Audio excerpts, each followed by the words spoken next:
Everyday Life with Guardsmares, Chapter 6. Specialist Glamour Spear reporting for duty, sir. It was the following morning. Thanks Celestia, Sparkshower had agreed to switch shifts with her. She was a real pal. Lily definitely owed her for that, and for last night. Lily decided that she would probably start by getting Sparks the next issue of Canterlot Match at the commissary that afternoon. Good morning, Specialist. Anonymous, their very important pony, who isn't actually a pony, briefly looked at her from where he was hunched over his large writing desk. As she shut the door behind her, he dipped his quill into his inkwell and resumed writing. I thought Specialist Sparkshower was assigned to service me in the mornings. Service him? Lily Glamour Spear didn't know Anonymous well enough to know if he'd actually meant that as a double entendre, but it didn't sound like it. I traded places with her, sir. The original assignments can be restored if you have any objections. No objections. I just hope I didn't wear you out last night with all that cavorting about. Okay, that must have been... But... no, he was still completely absorbed by his writing. It was just a manner of his speech. Not at all, sir. I enjoy a good evening gallop through the garden. Damn it, now he had her making Faustian slips.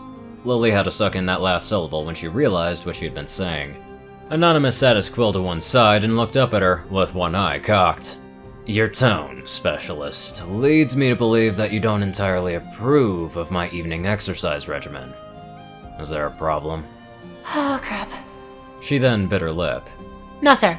Lily tried her best to get composed and into her position in front of the door, but Anon just blinked his eyes, continuing to look at her. Please, speak freely, Specialist. This isn't my native land, and I'm not familiar with your customs. I've been on my best behavior, but it would certainly be of benefit to me to hear if I made a misstep. That was fair, she supposed, but she didn't know how her big mouth could get her into trouble. Trying to hold it in was tearing her up. She decided to take a chance. Well, sir, if you would like my personal opinion, I don't believe that Celestia's Rose Garden is an appropriate place for galloping around like that. Anonymous sat up and put his quill to one side. I see. And is there somewhere else you would suggest? Luckily, Sparkshower had given her the answer for this too. How did she manage to get the lay of the palace ground so quickly? Just Pegasus things, she supposed. Sir, Canterlot Palace's 1.5-mile oval track is just behind the poplars, lining the eastern boulevard. Really? Well, that'll certainly do, provided I'm allowed to use it, of course. I can certainly make inquiries regarding that on your behalf, sir. Please do, Specialist Glamour Spear. And thank you. He smiled and nodded in her direction. Success. She definitely owed Sparks more than just a few issues of that gossip rag. Anonymous reached for his quill, and on a mad impulse she would regret microseconds later, Lily took another leap of faith. There is something else I would care to suggest, sir, as a matter of decorum. He pulled his hand back and leaned back into his chair, elbows on his armrests, and fingers clasped in front of him. If I'd known that taking an evening jog could raise issues of decorum, I would have made my dedicated inquiries beforehand. Anonymous motioned to her with an open hand. Pray, continue, Specialist Glamour Spear. He'd asked for feedback, but speaking honestly like that, well, it wasn't something that typically advanced a pony in the VIP service. VIP duty was supposed to be all about looking good and keeping your mouth shut with maybe a little extra on the side, depending. It was not supposed to be about awkwardly telling hairless monkeys that their exercise clothes were embarrassingly unfashionable, especially not if they were highly placed members of Princess Celestia's court. Glamour Spear swallowed and stared straight ahead, avoiding his gaze. There is the matter of your jogging attire, sir. Anonymous said nothing, leaving Lily's words to just hang in the air for a moment. She licked her lips and then continued. It is undignified for a gentlecoat of your stature in the court to be seen in public in such an outfit. She heard the creak of his chair as he stood up. Would it interest you to know that I arrived in Equestria in those clothes? Unintentionally, of course. Well, so long, cushy VIP posting. Back to boring standard duty at the barracks. She hoped that she hadn't just screwed things up for Sparks and Honor. They didn't deserve any backlash for her own misstep. I just happened to be out on a jog when it happened. There was a thunderstorm in the forecast, but I thought I could get around the neighborhood before it hit.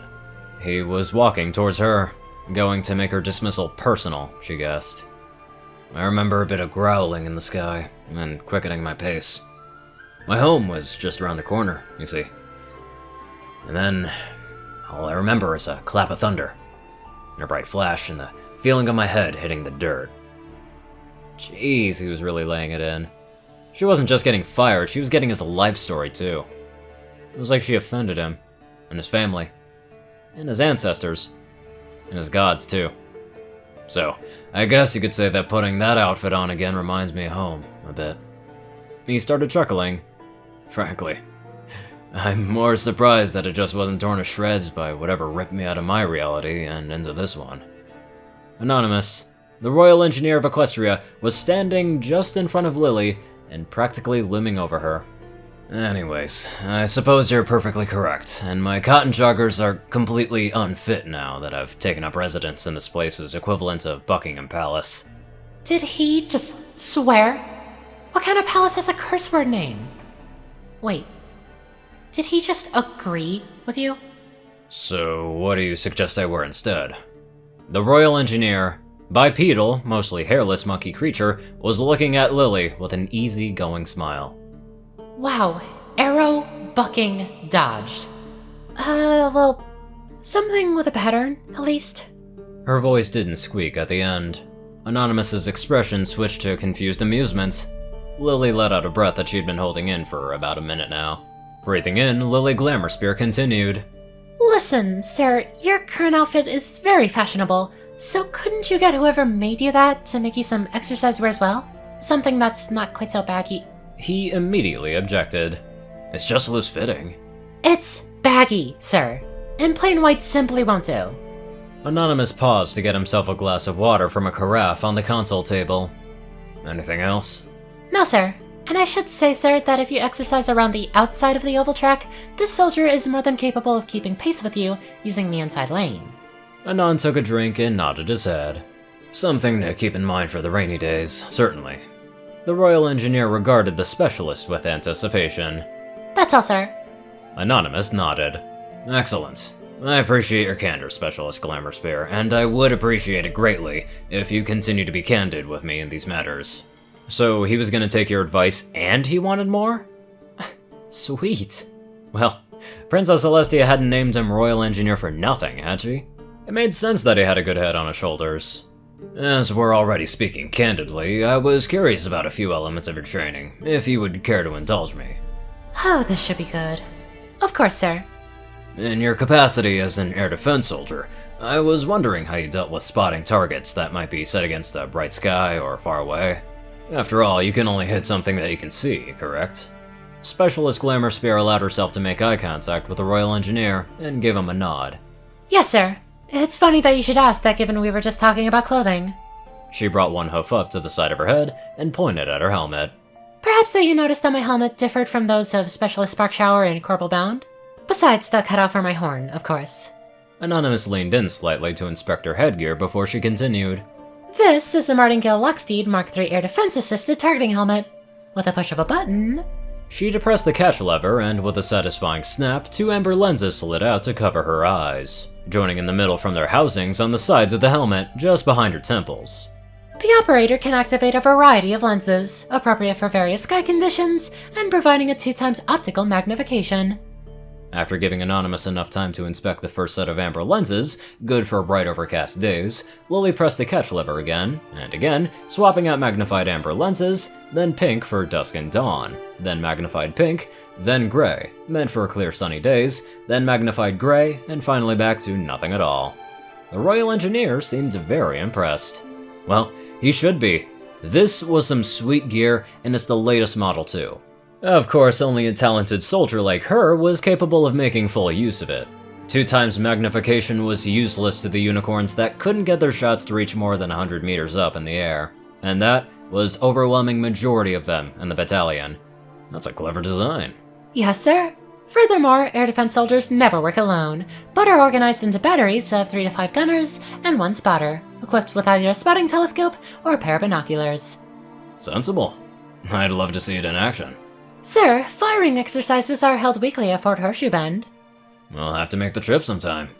He stood up straight once again, grasping his hands to the breasts of his jacket. Well, Specialist Glamour-Spear, thank you for indulging my curiosity, and thank you again for the wardrobe advice. I'll see about placing an order for something more fashionable. Looking him in the eyes, she gave a salute. It's a guard's duty to serve, sir. The Royal Engineer gave her a small bow. And I appreciate your service, Specialist. Thank you. With his cup of water in hand, Anonymous turned and walked back to his desk. Well, how about that? They told her when she signed up for this that VIPs were almost inevitably demanding, inconsiderate, stuck-up, bucking assholes. It didn't matter too much to Lily, the rewards were more than worth the potential suffering, but assuming Anonymous followed through and wasn't just humoring her, it looked like she'd actually hit the jackpot. She'd better ask Sparks to switch places again, because it looked like the glam putting the moves on Captain Mildhoof was back on again. After that brief roller coaster of stress and relief, Lily Glamorspear settled in for a pleasant and likely uneventful 8-hour shift. Oh, you're gonna be my ticket straight to a colonel or general a month from now, Mildhoof. And that group of his. I am very surprised that Lily Glamorspear actually convinced Anon to do all that. Wow. She's either that damn convincing, or Anon is just that damn kind. Either way, let's get on to our exceptionally kind donators. Top donators, Dash of Evergreen, Peter Coulthard, J Tin Man, Darkside, and Ponyman. Courier Crucii, Strix, Delta Omega, Runescythe 9852, Dospo, Rhynie Dragonwolf, Hunter Norman, Austin Roland, Secret Moon, Tal Rasha, The Toilet Snake, Sword Brethren Mordred, Cerberus, Goulash Eating Hazar, Ronin Wandering, Ender Eye 63, Starlight Glimmer, Squiddy Boy, David E. Sanchez, Soul Dragon, Gaggy, Trey, Shadow Drake, Joe Piercy, Alex F., Rainbow Dash, TLK Anderson, TV Killer, John Becker, Leon Reynolds, Raven Speedster, Zach Rakow, Mr. ECU, and Leslie Prickett. Thank you all very much for watching this video, and live life to the fullest.